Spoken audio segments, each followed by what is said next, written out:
Welcome to Satavahana institute. ఈరోజు మనము shot put men throw ఎలాగా మనం ఎక్కువ ఇంక్రీజ్ చేయాలి అంటే ఎక్కువ త్రో చేయడానికి ఎలాంటి టెక్నిక్ యూజ్ చేయాలి, మనము వామప్ ఎలా చేయాలి అనేది ఇప్పుడు మనము చూస్తున్నాము. ఎందుకంటే మనం షార్ట్ పుట్ ఎక్కువ త్రో చేయాలనుకున్నప్పుడు మనము ఖచ్చితంగా perfect throw, perfect moment, perfect leg moment and hand moment తీసుకున్నప్పుడు మాత్రమే మనకు షార్ట్ పుట్లో ఎక్కువ త్రో అనేది వేయడానికి అవకాశం ఉంటుంది. కాబట్టి చాలామంది ఏమనుకుంటారు అంటే ఇష్టం వచ్చినట్టుగా ఇట్లా వేస్తుంటారు. అట్లా వేయడం వల్ల ఏమవుతుందంటే చేతు ఇంజూరీ కావడం కానీ లేకపోతే షోల్డర్ పోవడం కానీ ఇలాంటివి జరుగుతుంటాయి. కాబట్టి మనం షార్ట్ పుట్ వేసేటప్పుడు కరెక్ట్ పర్ఫెక్ట్ మూమెంట్లో మాత్రం వేసినప్పుడు మాత్రమే మనకి ఎక్కువ త్రో అనేది రావడానికి అవకాశం ఉంటుంది. ఈరోజు మన యొక్క స్టూడెంట్ 10 మినిట్స్ ఎలా వేస్తాడు, ఎలాంటి టెక్నిక్ పాటిస్తాడు, దాన్ని ఇప్పుడు మనము లైవ్లో చూద్దాం.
వెనకాలకు సార్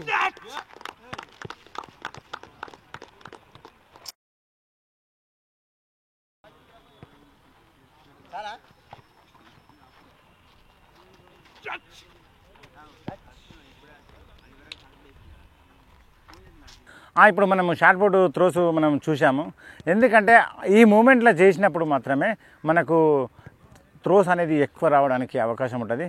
ఇప్పుడు ఒక అబ్బాయి 10.20 మీటర్ వేయడం జరిగినది, ఇంకో అబ్బాయి 9.40 మీటర్ వేయడం జరిగినది.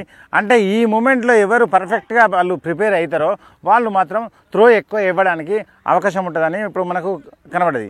మరి ఇలా కావాలంటే మనం స్టెప్ బై స్టెప్, ఎందుకంటే కరెక్ట్ మూమెంట్ కరెక్ట్ బ్యాలెన్స్ అన్నీ కలిసినప్పుడు మాత్రమే మనకు త్రో అనేది ఎక్కువ పడడానికి అవకాశం ఉంటుంది. అంతేకాకుండా మన ఇన్స్టిట్యూట్లో ఇప్పుడు మనము గ్రౌండ్ చూశారు, గ్రౌండ్ ఎలా ఉంది, రిటర్న్ కూడా చాలా బాగుంటుంది. ఎందుకంటే మనము daily maths classes daily 2 hours ఖచ్చితంగా మ్యాథ్స్ క్లాసెస్ అనేది ఉంటుంది కాబట్టి, ఎందుకంటే నాన్ మ్యాథ్స్ స్టూడెంట్స్కు ఎక్కువ అడ్వాంటేజ్. ఎందుకంటే రెగ్యులర్గా మ్యాథ్స్ అనేది దాదాపు ఎక్కడ పెట్టరు, ఎందుకంటే మన ఇన్స్టిట్యూట్లో డైలీ 2 అవర్స్ అనేది మ్యాథ్స్ క్లాస్ కూడా పెడుతుంటాము. మీకు ఖచ్చితంగా మన ఇన్స్టిట్యూట్ గురించి తెలుసుకోవాలనుకుంటే మా యొక్క ఫోన్ నెంబర్ని కానీ లేకపోతే మా యొక్క ఇన్స్టిట్యూట్ కానీ సంప్రదించి ఎంతవరకు క్లారిటీ ఉందనేది మీరు తెలుసుకోవచ్చు. మనం ఇప్పుడు చేయించినటువంటి ప్రాక్టీస్లో 10.20 మీటరు ఈ అబ్బాయి వేయడం జరిగినది, అలాగే 9.40 మీటర్స్ ఈ అబ్బాయి చేయడం జరిగింది. మరి ఒకసారి వీళ్ళ ఒపీనియన్ కూడా తెలుసుకుందాము. నేను 9 పాయింట్ చేంజ్ చేయడం జరిగేది ఇంతకుముందు. సార్ ఇక్కడికి ట్రైనింగ్కి వచ్చినాక 10 చేంజ్ చేయడం జరుగుతుంది. ఈ సార్ ప్రోత్సాహం వలన మళ్ళీ ఈ సార్ ఈ గ్లైడ్ పొజిషన్ నేర్పించడం వలన నేను ఇంత ఇంప్రూవ్ అయిందని నా అభిప్రాయం. 9.40 మీటరు వేసినటువంటి అబ్బాయి యొక్క ఒపీనియన్.